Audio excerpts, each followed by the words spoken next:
আসসালামু আলাইকুম uncle aunty কেমন আছেন? আজকে আমরা শীতে মূলা তরকারি বানাইছি গরুর মাংস দিয়ে সেই স্বাদ। আমার ফুপি বানাইছে। আপনারা সবাই চ্যানেলটি সাবস্ক্রাইব করে দেন, কমেন্টও করে দেন, সাবস্ক্রাইবটা 3টাই করে দেন যেন ভালো থাকে। কেমন আছে তারপর সে ট্রাই করে দেন, হয় না তো আবার ট্রাই করবেন, হয়ে যাবে। এটা দেখলেন কত টেস্টি, এটা বানাবেন, অনেক মজা হয়েছে।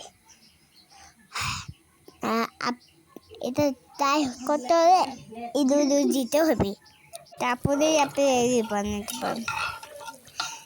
যদি বানাইতে পারেন তাহলে অনেক কিছু আসবে, বানাইতে পারবেন। আপনি যদি বানাইতে পারেন বোয়ারি মাছ, April, June, July, August, September, October, November, December.